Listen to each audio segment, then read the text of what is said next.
Hello everyone, welcome to AS point PCS. मैं चंदन प्रसाद। आज के इस जेपीएससी पीटी लाइव क्यूज में आप सबका स्वागत है। आज हम लोग झारखंड समान अध्ययन जो आपका जीएस2 है उसका एपिसोड नंबर 5 डिस्कस करेंगे।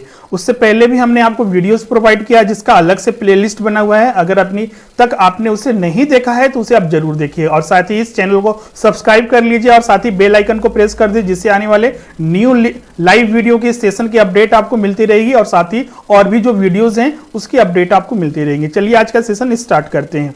उससे पहले हमारे स्टडी मटेरियल जिसमें कि आपको जेपीएससी प्रारंभिक परीक्षा और मुख्य परीक्षा के लिए संपूर्ण अध्ययन सामग्री प्रोवाइड किए जाते हैं। इसमें आपका प्रैक्टिस सेट, करेंट अफेयर्स और जो कि आपका करेंट अफेयर्स इसमें जो झारखंड टुडे मैगजीन आता है 6 महीने के आने वाले मतलब कि दिसंबर 2020 तक भी साथ में दिए जाते हैं, आपको वो मिलती रहेगी और साथ ही आपका व्हाट्सएप के थ्रू और अदर मोड के थ्रू आपको सपोर्ट किया जाएगा। ज्यादा जानकारी के लिए आप इस नंबर पर कांटेक्ट कीजिए, सारी इंफॉर्मेशन आपको दे दी जाएगी या फिर डायरेक्ट डिस्क्रिप्शन में लिंक दिया वहां से भी आप ऑर्डर कर सकते हैं। तो चलिए आज का पहला प्रश्न आपके सामने है। पहला प्रश्न है आपका, भारत के किस प्रधानमंत्री के कार्यकाल में झारखंड प्रांत के अलग राज्य बनने के लिए बिहार राज्य पुनर्गठन विधेयक 2000 लाया गया था? ऑप्शन है आपका अटल बिहारी वाजपेयी, बी है आपका डॉक्टर मनमोहन सिंह, सी है आपका इंद्र कुमार गुजराल और डी है आपका एच.डी. देवगौड़ा। अब बात करते हैं बिहार राज्य पुनर्गठन विधेयक या अधिनियम 2000। अब ये जो अधिनियम बना था ऐसा नहीं कि ये एक दिन में बन गया था, इसके लिए बहुत वर्षों से एक तो आंदोलन किया जा रहा था, संघर्ष किया जा रहा था। बीच में भी बहुत सारे विधेयक बन रहे थे लेकिन कभी कभी वो संसद में, कभी कभी वो लोकसभा या फिर जो राज्यसभा है वहां पर पारित नहीं होती थी, कभी आपका बिहार विधानसभा में पारित नहीं होती थी, उसके अगेंस्ट में वोट चला जाता था जिसकी वजह से अलग राज्य जो झारखंड का बनना था वो कैंसिल हो जाता था। लेकिन बाद में एक विधेयक लाया गया, बिहार राज्य पुनर्गठन विधेयक 2000। अब यह विधेयक जब लाया गया था उस समय सरकार की स्थिति को समझते हैं। केंद्र सरकार जो सेंट्रल गवर्नमेंट थी उसमें कौन कौन थे और स्टेट गवर्नमेंट जो है आपका उसका क्या रोल था। स्टेट गवर्नमेंट मतलब कि बिहार, क्योंकि बिहार से ही झारखंड अलग हुआ है। अब बात करते हैं, एग्जाम में हमेशा देखिएगा जब भी झारखंड अलग हुआ है उससे संबंधित प्रश्न को जरूर पूछता है। बिहार का सबसे पहले बात करते हैं तो बिहार में उस समय जो मुख्यमंत्री थी राबड़ी देवी थी। भारत के उस समय जो प्रधानमंत्री थे अटल बिहारी वाजपेयी जो बीजेपी से आते हैं। आपको बता दें विधेयक जो ये बिहार राज्य पुनर्गठन विधेयक 2000 लाया गया था, इस विधेयक को उस समय जो गृह मंत्री थे लाल कृष्ण आडवाणी थे, मतलब कि प्रधानमंत्री अटल बिहारी वाजपेयी के काल में लाल कृष्ण आडवाणी गृह मंत्री थे 2000 में और 2 अगस्त 2000 को इसे विधेयक को लोकसभा में पेश किया गया तथा इसके विरोध उस दिन बहुत हुआ था लेकिन फिर भी उसी दिन उसे पारित कर दिया गया। और नया राज्य जो पहले आपको पता है कि हमने बताया भी था कि झारखंड का नाम वनांचल रखने का जिक्र किया गया था लेकिन बाद में इसे झारखंड रखना निश्चित किया गया। फिर इस विधेयक को राज्यसभा में लाया गया, 11 अगस्त 2000 को इसे पारित कर दिया गया। फिर आपको पता है कि इसके बाद भी राष्ट्रपति की मंजूरी मिलनी चाहिए तब यह अधिनियम बनता है। पहले यह विधेयक था, विधेयक जब लोकसभा, राज्यसभा और राष्ट्रपति की स्वीकृति हो जाती है तो राष्ट्रपति की स्वीकृति 25 अगस्त 2000 को मिली थी। उस समय भी ये नोट कर लीजिएगा कि उस समय जो प्रेसिडेंट थे के.आर. नारायण थे, राष्ट्रपति के.आर. नारायण उस समय राष्ट्रपति थे। उनके स्वीकृति मिलने के बाद यह विधेयक कानून बना, अधिनियम बना। इसके साथ ही एक नवीन राज्य जो अस्तित्व में आया वो झारखंड था। अब जो यहां पर प्रश्न पूछा गया था वो सिंपल सा पूछा गया था कि भारत के किस प्रधानमंत्री के कार्यकाल में झारखंड प्रांत बना था, तो इसका राइट आंसर ये होगा अटल बिहारी वाजपेयी। हमने सारे तथ्य को डिस्कस किए, कुछ भी प्रश्न पूछेगा तो आप उसका सही उत्तर दे सकते हैं। प्रश्न संख्या 2 है आपका, झारखंड के जनजातियों से संबंधित निम्न में से कौन सा कथन सही नहीं है? यह आपके लिए कीवर्ड है। ऑप्शन ए है आपका जनजातियों की जनसंख्या के आधार पर इस राज्य का देश में 4था स्थान है। बी है आपका जनसंख्या का जिलेवार वितरण से पता चलता है कि अनुसूचित जनजाति की उच्चतम अनुपात जो कि 68.4% है, चतरा जिले के हैं। सी आपका अनुसूचित जनजातियां मुख्य रूप से ग्रामीण हैं, मतलब कि ग्रामीण क्षेत्रों में रहती है, जैसा कि 91.7% जनजातियां गांवों में निवास करती है। और डी है आपका 2001 की जनगणना के अनुसार झारखंड राज्य के अनुसूचित जनजातियों की जनसंख्या 70,87,068 है। ध्यान रखिएगा, ये 2001 का जनसंख्या दिया हुआ है, न कि 2011 का। अब बात करते हैं इसमें कि 3-4 स्टेटमेंट दिया हुआ है, इसी में से फाइंड आउट करना था कि जो जनजातियों से संबंधित कौन सा कथन सही नहीं है। पहला कथन ध्यान से देखिएगा, जो जनजातियों की जनसंख्या के आधार पर हम बात करें तो बहुत सारे राज्य हैं इस देश में, उनमें झारखंड चौथे स्थान पर है। बिल्कुल सही है आपका। अनुसूचित जनजातियां मुख्य रूप से ग्रामीण क्षेत्रों में रहती है झारखंड में, जो कि 91.7% है। 2001 जो जनगणना हुआ था 2001 है, इसको केयरफुली देखिएगा, 2011 नहीं है। 2001 की जनगणना के अनुसार 70,87,068 अनुसूचित जनजातियों की जनसंख्या है, जो कि ये भी बिल्कुल सही है। लेकिन एक बी पॉइंट देखिएगा, जो बी है उसको ध्यान से देखिएगा। जनसंख्या का जिलेवार वितरण से पता चलता है कि अनुसूचित जनजातियों का उच्चतम अनुपात 68.4% गुमला जिले में है, न कि चतरा जिले में। तो इसीलिए आपका बी पॉइंट यहां पर रॉन्ग है, क्योंकि ये गुमला जिले में ये 68.4% जो है आपका 4% वो गुमला जिले में उच्चतम है। इसीलिए बी पॉइंट यहां पर रॉन्ग है। इसलिए पूछा गया था कि रॉन्ग पॉइंट कौन सा है, तो बी आपका रॉन्ग पॉइंट है। इसलिए राइट आंसर यहां पर आपका बी होगा। प्रश्न संख्या 3 आपके सामने है। निम्न में से कौन सा झारखंड के जनजातीय विवाह है? ऑप्शन है आपका पलायन विवाह, हट विवाह, सेवा विवाह या फिर डी उपयुक्त सभी। संबंधित तथ्य में अगर हम बात करें, जैसा कि अगर हम बात करें झारखंड में 32 जनजातियां रहती हैं। अब 32 जनजातियां के अपने अपने परंपराएं हैं, संस्कृति है, कला है और उनका अपना रीति रिवाज है। यहां पर बहुत सारे, जैसे कि आपको पता है कि विवाह की भी प्रथा होती है। यहां पर जो भी बताया गया है, चाहे वो पलायन विवाह हो, हट विवाह हो या फिर सेवा विवाह हो, ये सारे झारखंड की जनजातियों में किसी न किसी रूप में देखी जाती है, यहां पर वो विद्यमान है। तो इसीलिए राइट आंसर यहां पर डी होगा, क्योंकि उपयुक्त सभी झारखंड की जनजातियों में जो ये विवाह है रीति रिवाज के द्वारा जो होता है वो प्रचलित है। राइट आंसर आपका यहां पर डी होगा। प्रश्न संख्या 4 है आपका, जनगणना 2011 से संबंधित झारखंड के बारे में कौन सा कथन सही नहीं है? गलत कथन आपको फाइंड आउट करना है। ऑप्शन ए है आपका 2011 की जनगणना तक झारखंड में 5 प्रमंडल, 24 जिला, 38 सब डिवीजन हैं। बी है आपका रांची सबसे अधिक जनसंख्या का जिला तथा लोहरदगा सबसे कम जनसंख्या का जिला है। सी है आपका रांची में जनसंख्या का घनत्व सबसे अधिक है। और डी है आपका न्यूनतम साक्षरता दर पाकुड़ में मापी गई है, मतलब कि साक्षरता दर सबसे जो कम है वो पाकुड़ में है। अब संबंधित तथ्य देखिएगा, जनगणना 2011 आज तक कोई भी ऐसा एग्जाम नहीं हुआ है, चाहे वो जेपीएससी का बात करें या फिर जेएसएससी का, कि जनगणना से प्रश्न ना पूछा गया हो। हम अलग से एक जनगणना संबंधित झारखंड में स्पेसिफिक हम अलग से वीडियो बनाएंगे, वो आपको जल्द ही मिलेगा। इसमें सारे तथ्यों को डिस्कस करेंगे। आज का जो ये प्रश्न है उस पर हम लोग फोकस करते हैं। जनगणना तो जो है 2011 हुआ था, पूरे भारत के साथ जितने भी राज्य हैं उनके विवरण दिया गया। झारखंड के भी विवरण दिए गए थे, क्योंकि झारखंड उस समय अस्तित्व में था 2011 में भी। अब बात करते हैं 2011 जनगणना तक झारखंड में 5 प्रमंडल, 24 जिला, 38 सब डिवीजन, 260 सामुदायिक विकास प्रखंड, 228 नगर, 11 नगर समूहन तथा 32,394 राजस्व गांव हैं।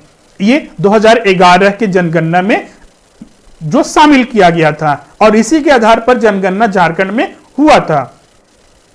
इसमें जो महत्वपूर्ण तथ्य था कि रांची, अब जनसंख्या का अगर हम बात करें तो जनसंख्या में जिलेवार अगर हम बात करें तो रांची जिले का जनसंख्या सबसे अधिक था और लोहरदगा का जनसंख्या जो है सबसे कम जनसंख्या है। जबकि अगर हम धनबाद जनसंख्या घनत्व का बात करें जनसंख्या घनत्व में मतलब कि घनी आबादी, जहां पर लोग ज्यादा रहते हैं, क्षेत्र कम है लेकिन वहां पर लोगों का जनसंख्या है वो ज्यादा है। जनसंख्या घनत्व का अगर हम बात करें तो जनसंख्या घनत्व में सबसे अव्वल मतलब कि उच्च स्थान पर है वो धनबाद है। धनबाद में सबसे ज्यादा जनसंख्या घनत्व था पूरे झारखंड में, और सिमडेगा जहां पर सबसे कम जनसंख्या घनत्व है। जो यहां पर प्रश्न था आपका देखिएगा, पूछा गया था कि कथन दिया हुआ था 4 कथन, उसी में से एक फाइंड आउट करना था कौन सा सही नहीं है।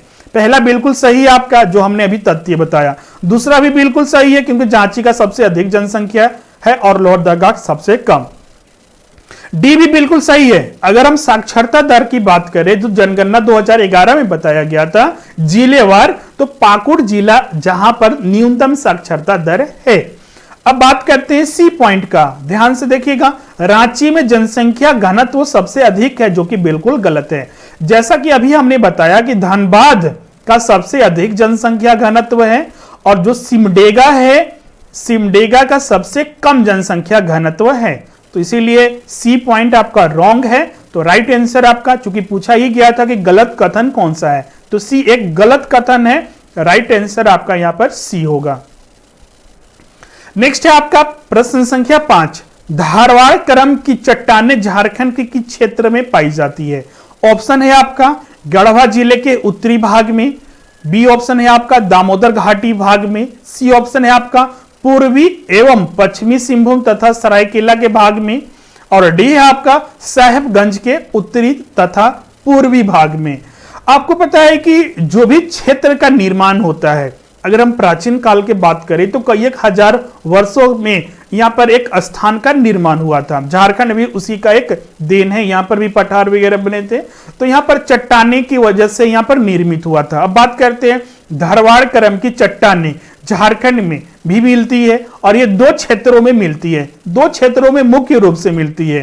प्रथम जो क्षेत्र है आपका पूर्वी एवं पश्चिमी सिंहभूम तथा सरायकेला के अधिकांश भाग में, सिमडेगा तथा रांची जिला के दक्षिणी पूर्वी भाग, जहां अनेक प्रकार के धात्विक और अधात्विक खनिज जैसे कि लो अयस्क, तांबा, कायनाइट, क्रोमाइट, यूरेनियम इत्यादि पाए जाते हैं, और यहां पर धारवाड़ क्रम की चट्टानें हैं। द्वितीय जो क्षेत्र है आपका झारखंड में धारवाड़ क्रम की चट्टाने में, वो मुख्य रूप से है आपका हजारीबाग कोडरमा का क्षेत्र, जहां माइका शिस्ट की प्रधानता है तथा अब्रक के उत्पादन के लिए यह विश्व विख्यात है। प्रश्न यह जो पूछा गया था कि धारवाड़ क्रम की चट्टानी झारखंड के किस क्षेत्रों में पाई जाती है, इसका सही उत्तर होगा सी पूर्वी तथा पश्चिमी सिंहभूम तथा सरायकेला के भाग में। और भी जो यहां पर दिया गया है द्वितीय, जो उसको ध्यान में रखिएगा, हजारीबाग और कोडरमा के क्षेत्र में भी ये पाया जाता है। नेक्स्ट है आपका प्रश्न संख्या 6, इनमें से कौन सा नदी घाटी भ्रमित द्रोणी का उदाहरण है? ऑप्शन है आपका स्वर्णरेखा नदी घाटी, बी ऑप्शन है आपका दामोदर नदी घाटी, सी ऑप्शन है आपका सांख नदी घाटी, और डी है आपका कारो नदी घाटी। अगर हम बात करें झारखंड प्रदेश के बारे में, जब भौगोलिक स्थिति के बारे में हम लोग विवरण स्टडी करते हैं तो वहां पर इन चीजों के बारे में हमें फैक्ट पता चलता है, तथ्य पता चलता है। झारखंड के लगभग मध्य भाग में पश्चिम से पूर्व की दिशा के लिए दामोदर नदी घाटी का विस्तार मिलता है, जो कि एक भ्रमित द्रोणी का उदाहरण है। यह पलामू के दक्षिण पूर्वी पहाड़ियों, जो वर्तमान में लातेहार के नाम से जाना जाता है, से निकलकर चतरा, हजारीबाग, बोकारो, धनबाद होते हुए अंततः पश्चिम बंगाल में प्रवेश करती है। तो प्रश्न संख्या 6 का जो सही उत्तर होगा दामोदर नदी घाटी, जो पलामू से होते हुए पश्चिम बंगाल की ओर जाता है। तो यह आपका भ्रमित द्रोणी का उदाहरण है, भ्रसित द्रोणी का उदाहरण है। नेक्स्ट है आपका प्रश्न संख्या 7, कर्क रेखा झारखंड के लगभग मध्य से गुजरती है, निम्न में से कौन से जिले से कर्क रेखा होकर नहीं गुजरती है? आपको पता है कि झारखंड से मध्य से रांची जिला, खासकर इसमें लोहरदगा हो गया, मतलब अन्य जिले से ये गुजरती है। अब इसमें से आपको बताना है कौन से जिले से होकर नहीं गुजरती है, वो आपको फाइंड आउट करना है। रामगढ़, पलामू, चतरा या फिर उपयुक्त सभी। अगर हम बात करें मैप के आधार पर, यहां पर देखिएगा एक मैप दिया हुआ है, आप देखिएगा अगर हम बात करें जो कर्क रेखा गुजरती है वो मध्य से होकर गुजरती है। अब इसमें से आपको बताना था कि जो कौन सा ऐसा जिला है वहां से कर्क रेखा नहीं गुजरती है। तो सबसे पहले हम लोग को यह जानना होगा कि कर्क रेखा किन जिलों से होकर गुजरती है। आपको बता दें, जो कर्क रेखा है आपका भारत के जो कर्क रेखा है 8 राज्यों से गुजरती है, जिसमें कि गुजरात है, राजस्थान है, मध्य प्रदेश है, छत्तीसगढ़ है, झारखंड भी है, पश्चिम बंगाल है, त्रिपुरा है और मिजोरम है। इन 8 राज्यों से कर्क रेखा गुजरती है। अब बात करते हैं झारखंड। तो झारखंड के कौन से जिले से होकर कर्क रेखा गुजरती है? तो इनमें बोकारो है, रामगढ़ है, रांची है, लोहरदगा है और लातेहार है। इन जिलों से होकर झारखंड में कर्क रेखा गुजरती है। यहां पर जो प्रश्न पूछा गया था कि कौन सा जिले से होकर नहीं गुजरती है, तो रामगढ़ से भी नहीं गुजरती है, पलामू से भी नहीं, चतरा से भी नहीं। तो इसीलिए राइट आंसर होगा डी, उपयुक्त सभी। इसमें ये याद नहीं रखना है आपको कि कौन से जिले से होकर गुजरती नहीं है, सिर्फ आपको यह ध्यान में रखना है कि झारखंड से कर्क रेखा जो गुजरती है किन किन जिलों से होकर गुजरती है। तो ये जिलों का नाम आप याद रखिएगा, आपको एग्जाम में कोई दिक्कत नहीं होगा। बाकी अन्य जिलों से नहीं गुजरती है। नेक्स्ट है आपका प्रश्न संख्या 8। झारखंड के कुल क्षेत्रफल का कितने प्रतिशत भाग पर कृषि की जाती है? ऑप्शन है आपका 33.7%, बी है आपका 42.7%, सी आपका 12.7%, डी है आपका 22.7%। अगर हम बात करें झारखंड में कृषि, झारखंड एक कृषि प्रधान राज्य है। यहां पर आपका कृषि से मतलब कि बहुत ज्यादा जो लोग हैं कृषि क्षेत्र में ही लगे हुए हैं। कृषि झारखंड में लगभग 18 लाख हेक्टेयर भूमि में कृषि की जाती है, जो कि झारखंड के कुल क्षेत्रफल का 22.7% है। यद्यपि कृषि विज्ञानों का मानना है कि झारखंड के 24.5 लाख हेक्टेयर में कृषि संभव है, लेकिन क्या कारण है आखिर कि सिर्फ 18 लाख हेक्टेयर भूमि में कृषि की जाती है? तो उसके पीछे बहुत सारे कारण है, जैसे कि उपजाऊ भूमि नहीं है, निम्न भूमि है, या फिर और भी पेड़ों की कटाई, या फिर जो अपर्दन से, मृदा अपर्दन से उसकी जो उर्वरक क्षमता थी, जो उपज क्षमता थी, वो खत्म हो चुकी है। तो इस वजह से वहां पर ये तरह के कृषि क्षेत्र का काम नहीं हो रहा है, परंतु विभिन्न कारणों से शेष भूमि पर कृषि के अंतर्गत नहीं लाया जा सका है। तो यहां पर जो प्रश्न आपका पूछा गया था कि झारखंड के कुल क्षेत्रफल का कितने प्रतिशत भाग पर कृषि की जाती है, तो अगर हम बात करें, हम इसमें यह शामिल नहीं कर रहे हैं कि जहां पर कृषि हो सकती है, वैज्ञानिक के अनुसार तो कृषि हो सकती है इन क्षेत्रों पर भी, लेकिन वहां हो नहीं रही है। तो जहां पर सिर्फ कृषि हो रही है अगर हम बात करें तो 22.7% क्षेत्रफल पर ही सिर्फ अभी वर्तमान में कृषि हो रही है, मतलब कि 18 लाख हेक्टेयर भूमि पर वर्तमान में कृषि हो रही है झारखंड में। तो इसका राइट आंसर आपका यहां पर डी होगा, 22.7%। प्रश्न संख्या 9 है आपका, झारखंड में कुल कितने प्रतिशत भागों पर भूमिगत जल से सिंचाई की जाती है? ऑप्शन है आपका ए 41.7%, बी है आपका 31.7%, सी है आपका 51.7% और डी है आपका 54.7%। अब रिलेटेड फैक्ट बात करते हैं। जैसा कि हमने बताया कि यहां पर कृषि क्षेत्र पर सिंचाई वगैरह यहां पर उपजाऊ की जाती है, क्योंकि यहां पर मुख्य पेशा ही है आपका कृषि है झारखंड में। अगर हम बात करें तो कुल सिंचित भूमि, झारखंड में कुल सिंचित भूमि के 58.3% भाग पर सतही जल द्वारा सिंचाई की जाती है, एवं इस सतही जल मतलब कि जैसे कि नदी हो गया, तालाब हो गया, या फिर डोभा वगैरह आजकल बनाए जा रहे हैं, उनके माध्यम से पानी का समुचित व्यवस्था की जाती है और उसके आधार पर 58.3% भाग पर सिंचाई की जाती है। अब दूसरा भाग में हम लोग बात करते हैं कि भूमिगत जल से कितना सिंचाई की जाती है, तो 41.7% भाग पर भूमिगत जल द्वारा सिंचाई की जाती है। सिंचाई आप पानी का व्यवस्था जो करना है दो तरह से कर सकते हैं, या तो नदी, तालाब, डैम, या फिर जो डोभा वगैरह है उनसे माध्यम से।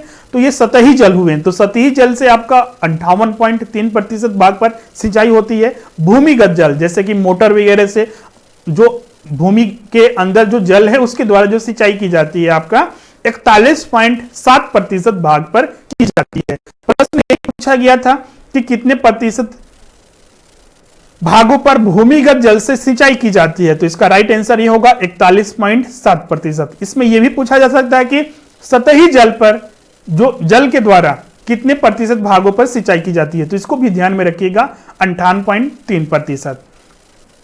प्रश्न संख्या 10 है आपका, गुमानी बराज परियोजना झारखंड में सिंचाई के लिए इस परियोजना को प्रारंभ किया गया। यह झारखंड के किस जिले में स्थित है?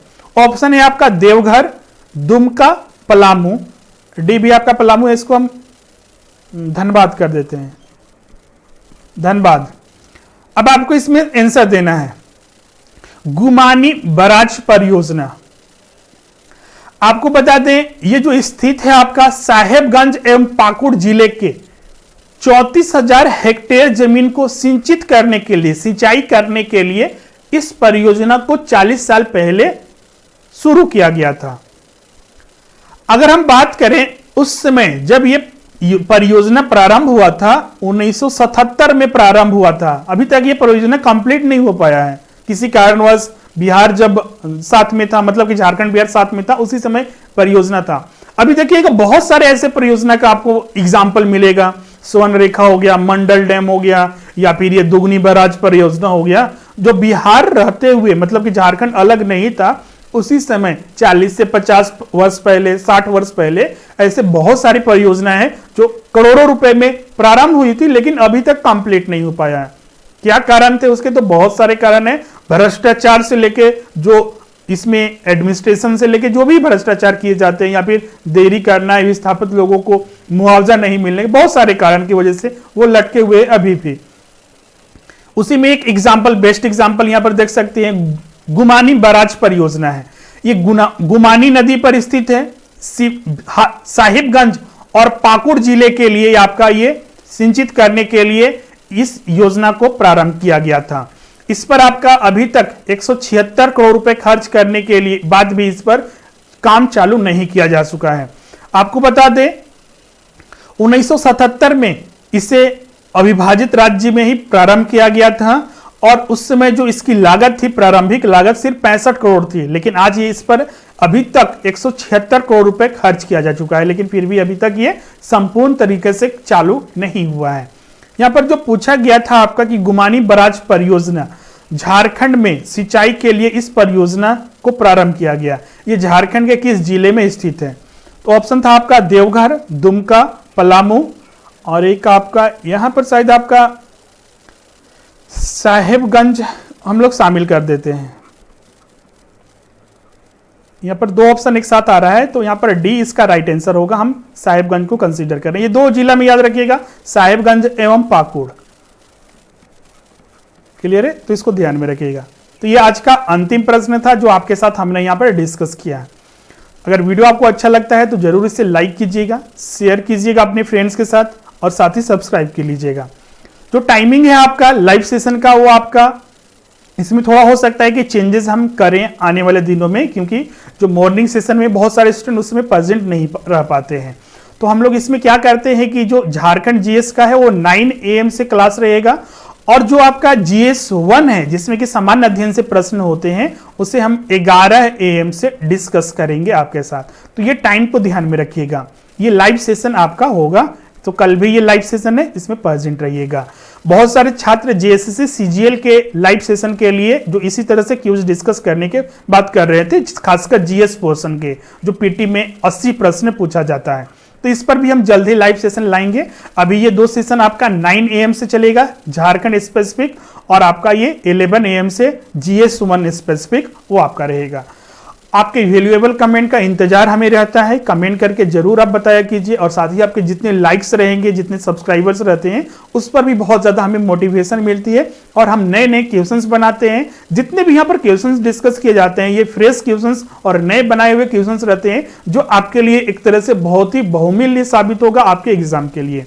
तो मिलते हैं नेक्स्ट वीडियो में इसी तरह और भी क्वेश्चंस लेके। किसी तरह का सजेशंस, किसी तरह का और भी चीजें हैं तो आप कमेंट बॉक्स में कर सकते हैं, या फिर आपको किसी तरह का और भी प्रॉब्लम है तो हमारा व्हाट्सअप नंबर यहाँ पर दिया हुआ है 70079780। इस पर भी आप हमारे से कॉल या व्हाट्सएप के माध्यम से सारी जानकारी ले सकते हैं। बिना हिचकिच के आपको संपूर्ण तैयारी यहां पर कराया जाएगा, उसके लिए आप टेंशन नहीं लेना है। सिर्फ आप रेगुलर बेसिस पर अपनी स्टडी जारी रखिए, जो भी दिक्कत होती है आप हमसे संपर्क कर सकते हैं। मिलते हैं नेक्स्ट वीडियो में। Thank you.